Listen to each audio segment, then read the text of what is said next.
Today we're talking about imposter syndrome, how big a problem it is, and how to deal with it when you're at medical school. So let's go. Hey everyone, welcome back to The Helper Medic, bringing you medical student content tutorials and practical tips. So today we're talking about imposter syndrome. So what is imposter syndrome? Simply put, imposter syndrome is a feeling of not being as skilled as people think you are, not being as good as people think you are, that you're fooling people, and that it's only a matter of time until they find out that you're not actually as good as they think you are, and that you're going to be found out as a fraud. That's what imposter syndrome is. To find out how big of a problem this is at medical school, I took a little poll on my social media just asking if you're in the medical field, if you're a medical student or a doctor, did you or do you still struggle with imposter syndrome? And when I looked at those results, it was kind of shocking. Both polls, 90% of the people that responded, and I checked to see that if they were actually in the medical field, said that they suffered with some sort of imposter syndrome or still do. Now, 9 out of 10 people is crazy. That means that out of all your colleagues, most of you are suffering from imposter syndrome. And 90% is a huge segment of people in the medical field. Yes, it was a very small sample, but it included medical students, junior doctors, people working a little bit more senior.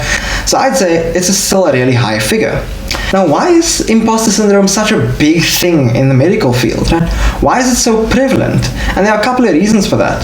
Number one, medical students and doctors and people in the medical field tend to be high-achieving, more type A personalities, so they're used to being good at things and being outgoing, and they're very focused on doing things well and making sure that they can do well at what they're doing. So that does make you more prone to being afraid of failure. The other part is just the context of the medical field. When you work in a team, you're working around people who know a lot more than you, who have been there for probably longer than you've been in the medical field. And patient situations aren't exactly catered to what you know at the time. So if you're a junior student or you're an intern who just started, it's not only patients without such serious illnesses that you're going to see. You're going to see situations that make you feel like you're out of your depth, because patients aren't going to wait for you to be ready before they show up. So you can feel very easily like you're not keeping up, like you don't know enough to manage these things. And it's a real thing. It hits you really hard when that happens. Also, if you're a student or a junior doctor like an intern, you're going to be rotating through departments every few months. So every couple of months, just as you think you've kind of caught up with what you needed to know for the previous department, you're fitting in okay, you know what's happening, and you know what you're doing, you're suddenly thrust into a new environment where you have to learn a bunch of new things all over again, and learn all new tests, all new procedures, all new protocols, and it feels like everything that you learned before just isn't helping you.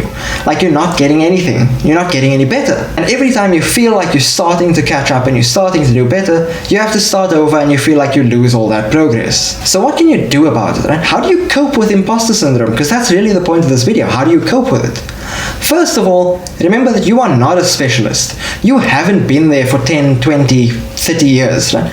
Those people that have worked there for 30, 20 years, they're not expecting you to be on their level. They're not expecting you to be able to do exactly what they can do. I mean, if you've been in the medical field for, a few years, and you're expected to do the same thing as what someone who's been there for 20 years in that department is doing, that's like expecting a 5-year-old to do your job. Something that's also really helpful to remember is that no one actually expects you to know everything. And that's not something that you may realize, because a lot of the pressure actually comes from you and you thinking that people expect you to know things, when really they don't. No one expects you to be flawless. No one expects you to be keeping up with everything. They don't expect that. Like when I started out again, I asked some of my seniors, what is it that they expect from me? What level do they expect people to be at? And it's a really good thing just to kind of gauge what the expectations of you are. And the answers were really surprising. Like the answer I got from all the people that I asked was, well, we don't expect much. We're not expecting you guys to know things. We expect you to show up, to be on time, and to try. We don't expect you to slack and to not be here, but beyond that we have very few expectations of you. And if we ask you to do something, we expect you to give it a shot, give it a fair shot, and if you need help, you come ask us. Now, that doesn't seem too bad, does it? Like, you may feel when a patient comes in, you don't know exactly what to do. I don't want to ask for help because they expect me to know this already. And then not asking for help leads to you doing it wrong. You feel worse about yourself, you feel like you're even more incompetent, and you feel even less likely to ask for help because you feel ashamed of the fact that you couldn't do it right. And that leads to sort of a self-fulfilling prophecy. But actually, no one really expects you to know all that much, which is very comforting, especially when you're just starting out. They do expect you to ask for help if you need it, and they expect you to at least give it a try. If you know what needs to be done, and you try it and you can't get it, ask for help, that's fine. But don't not try it because you're afraid of not getting it done. Honestly, if you're open to still learning from people, you'll learn a lot more quickly, and you'll actually improve quicker, which will help your mental state as well. Be realistic and kind of go easy on yourself. Don't expect that every day, just because you got something yesterday, you're going to get it again today. Every patient is different, every situation is different. Some days will be really good and you'll feel like you're getting a lot better. Then the next day you come in and nothing works out well for you, so you start feeling like an imposter all over again. But that's not what's happening. You just had a bad day. You can't let your actual worth on being in the field depend on how well or badly you did that one day.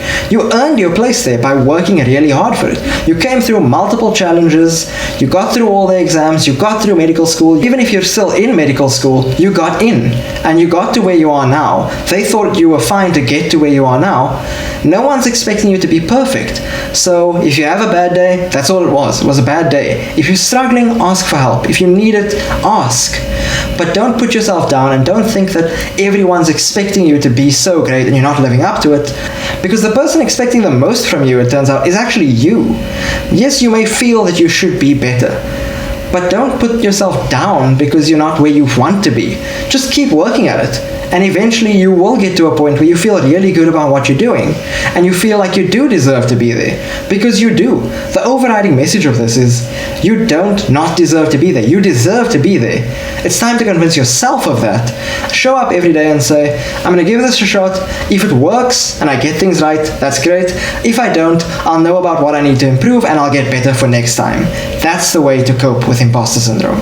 So if you liked the video, make sure to leave a like down below, leave a comment telling me what it is that you'd like to see me cover next, or telling me what was your biggest aha moment in medical school where you realized, I can actually do this and I'm doing okay. And make sure you subscribe for more medical student content, tutorials, and practical tips. Thanks everyone, see you next time.